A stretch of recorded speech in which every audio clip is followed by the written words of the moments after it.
Embrace the power of knowledge at Sanskriti University, ranked first in most promising university in engineering and management in India. Visit www.sanskriti.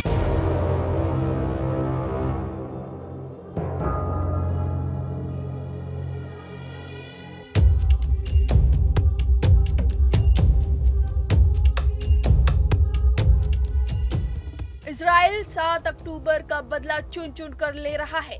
एक साल होने वाले हैं, लगातार हमले पर हमला कर रहा है, रुकने का नाम नहीं ले रहा है। कहने को तो एक छोटा देश है, लेकिन उससे लड़ने वाले तमाम आतंकी संगठन के पसीने उसने छुड़ा दिए हैं। हमास, हिजबुल्लाह बदला लेने का प्लान बनाते ही हैं कि उससे पहले इजराइल एक और हमला कर देता है। अब तक हमास के चीफ इस्माइल हानिया के साथ दर्जन भर के कमांडर को इजराइल ने मौत के घाट उतार दिया है और अब हमास का साथ देने वाले लेबनान की बारी है।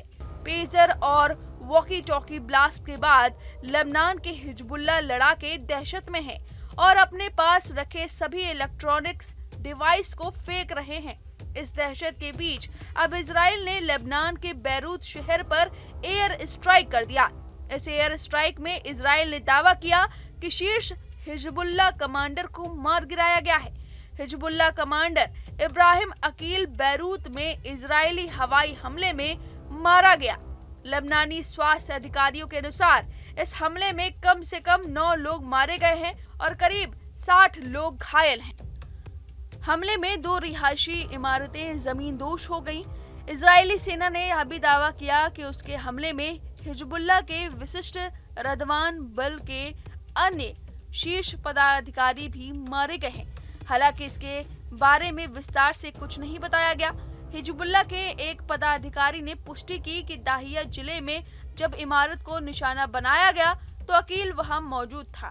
वहीं इस हमले पर फिलिस्तीनी आतंकवादी समूह हमास ने हिजबुल्लाह के शीर्ष कमांडर इब्राहिम अकील के मरने पर शोक व्यक्त किया और इसे अपराध और मूर्खता बताया और कहा कि इजराइल को इसकी कीमत चुकानी पड़ेगी। लेबनान के आतंकवादी समूह के एक करीबी सूत्र ने न्यूज एजेंसी को इसकी जानकारी दी। सूत्र ने अकील की पहचान हिजबुल्लाह की राडवान फोर्स के कमांडर के रूप में की गई है। वह फुआद शुक्र के बाद हिजबुल्लाह आर्म्ड फोर्सेस का दूसरा सबसे प्रमुख कमांडर था। फुआद को जुलाई में आईडीएफ हमले में मार दिया गया था। इमाद मुगनिया हिजबुल्लाह का सैन्य कमांडर इन चीफ था। उसे 2008 में इजराइल ने मार दिया था। फुआद शुक्र ने उसकी जगह ली थी। जुलाई 2024 में उसे भी मार दिया गया। फिर इब्राहिम अकील ने उसकी जगह ली थी और आज इजराइल ने उसे भी मार दिया। इससे पहले लेबनान के आतंकवादी समूह हिजबुल्लाह ने शुक्रवार को उत्तरी इजराइल पर 140 रॉकेट दागे।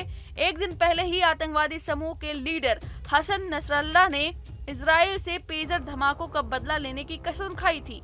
इजरायली सेना और आतंकवादी समूह ने इसकी जानकारी दी। वहीं लेबनान की राजधानी बेरूत में 5000 पेजर ब्लास्ट हुए। इस हमले में 12 लोग मारे गए और लगभग 3000 लोग घायल हो गए। दूसरे दिन भी दक्षिणी बेरूत और लेबनान के अन्य हिस्सों में वॉकी टॉकी में विस्फोट हुआ, जिसमें 20 लोग मारे गए और 450 से ज्यादा लोग घायल हुए। इन हमलों के लिए लेबनान के लड़ाका समूह हिजबुल्लाह ने इजराइल को जिम्मेदार बताया। सिलसिलेवार हमलों से लेबनान के लोग फोन जैसे इलेक्ट्रॉनिक सामानों के इस्तेमाल और देश की सुरक्षा को लेकर चिंतित हो गए। तो लगातार इजराइल हमला कर रहा है और प्लान बनाते रह रहे हैं, कस्में खा रहे हैं, लेकिन इजराइल लगातार हमले पर हमला कर रहा है। फिलहाल इस खबर पर आपकी जो भी राय है हमें कमेंट करके जरूर बताएं। Embrace the power of knowledge at Sanskriti University, ranked first in most promising university in engineering and management in India. Visit www.sanskriti. News nation अब व्हाट्सएप पर खबरों के ताजा अपडेट के लिए न्यूज नेशन के इस QR कोड को स्कैन करें।